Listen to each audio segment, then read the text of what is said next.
बिस्मिल्लाहिर्रहमानिर्रहीम। माह रजबुल मुरज्जब जो कि हुर्मत वाले 4 महीनों में से एक है, इसमें कुछ ऐसे अमाल हैं कि जिनको हरगिज़ किसी भी मोमिन को नज़रअंदाज नहीं करना चाहिए। उनमें से एक मैं रोज़ों के हवाले से बात करूँगी कि माह रमज़ान के रोज़ों की एक ख़ास फ़जीलत है, क्योंकि ये माह मुबारक जो है ये हमें उस बुलंदी तक लेके जाएगा जिस बुलंदी का नाम माह रमज़ानुल मुबारक है। तो अगर हम माह रजब को दर्क नहीं कर पाएंगे तो हम माह रमज़ान की बुलंदी तक नहीं पहुंच सकते। तो माह रजब में इसलिए खुदा रोज़ों की मश्क करवाता है ताकि आगे जाके जो पूरा महीने के वाजिब रोज़े इंसान ने रखने हैं उसके लिए वो मश्क कर ले और उसके लिए वो मंजिल आसान हो जाए। तो माह रमज़ान के से पहले माह रजब के रोज़ों में से अगर ज़िक्र किया जाए तो शेख अब्बास कुम्मी ने मफातिहुल जिनान में नक़ल किया है कि जो शख्स हुर्मत वाले महीनों में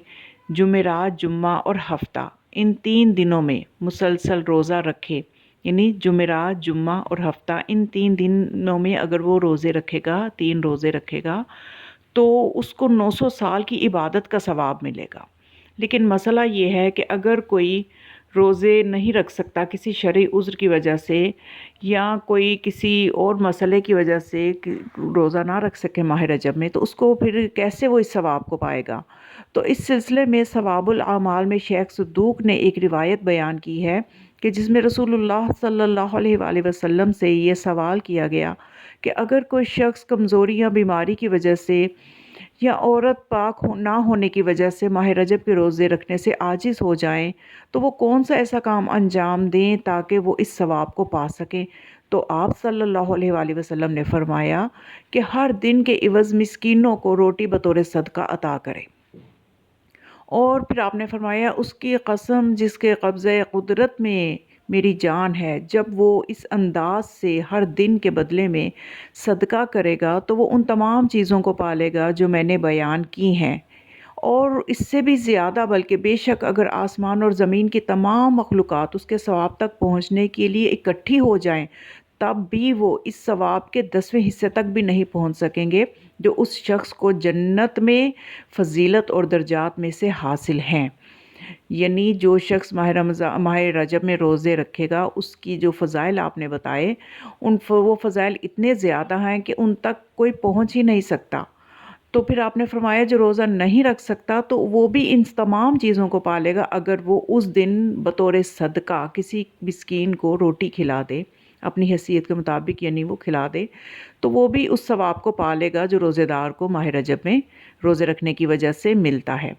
दूसरी बात ये कि अगर किसी पे माह रमज़ान के वाजिब रोज़े हों उसके ज़िम्मे, तो वो हरगिज़ भी माह रजब में मुस्तहब रोज़ा नहीं रख सकता। उसको चाहिए कि वो जुमेरात, जुम्मा और हफ्ता के दिन ही रोज़ा रखे, लेकिन अपने माह रमज़ान के क़ज़ा रोज़े की नीयत से रोज़ा रखे। अलबत्ता ये ज़रूर है कि इस माह की हुर्मत और बरकत की वजह से उसको मुस्तहब रोज़ों के सवाब भी मिल जाएंगे और उसके वाजिब की अदायगी भी हो जाएगी, क्योंकि खुदा के यहाँ रहमत ही रहमत है। वो तो अपने बंदों पे रहमत निछावर करना चाहता है। वो तो बहाने तलाश करता है कि मेरे बंदे आएँ और मैं उन पे अपनी रहमत की बारिश करूँ। तो इस माह का एक और अमल जिसको हरगिज़ तर्क नहीं करना चाहिए कि इस पूरे माह रजब में किसी भी रात 2-2 रकत करके 10 रकत नमाज है उसको ज़रूर पढ़ लें। ये 10 रकत नमाज जो कि 2-2 रकअत करके पढ़ी जाएगी, इसका तरीका ये है कि इसकी हर रकअत में 1 मरतबा सूरह फातिहा, 1 मरतबा सूरह काफ़िरून और 3 मरतबा सूरह तौहीद यानी कुल हुवल्लाहु अहद वाला जो सूरा है वो 3 मरतबा पढ़ा जाएगा। तो इस तरह से 2-2 रकत करके 10 रकत नमाज पढ़ी जाएगी। और इस नमाज की फ़जीलत ये है कि जो बंदा माह रजब की किसी एक रात में भी ये 10 रकअत नमाज पढ़ लेगा तो अल्लाह ताला उसका हर वो गुनाह बख्श देगा जो उसने किया होगा। तो देखिए इस माह की बरकतें हैं। यही नमाज अगर हम माह रजब के अलावा किसी और महीने में पढ़ेंगे तो हमारे लिए वो बरकतें नहीं हैं, लेकिन अल्लाह ने माह रजब के लिए ख़ास तौर पे इस नमाज को हमारे लिए एक तोहफ़तन हमारे तक भेजा है कि हम ये नमाज़ पढ़ लें और अपने हर गुनाह को बख्शवा लें। और इसीलिए ये रिवायत जो है नमाज की इस फ़जीलत की बारे में जो है मफातिहुल जिनान में शेख अब्बास कुम्मी से हमें ये रिवायत मिलती है और हमें चाहिए कि हम अपने ज़ीज़ व अक़ारब तक भी ये खूबसूरत अमाल पहुँचाएँ ताकि वो भी इस महीने की बरकतों से फ़ायदे हासिल कर सकें اور قرب الہی حاصل کر سکیں۔ والسلام علیکم ورحمۃ اللہ وبرکاتہ۔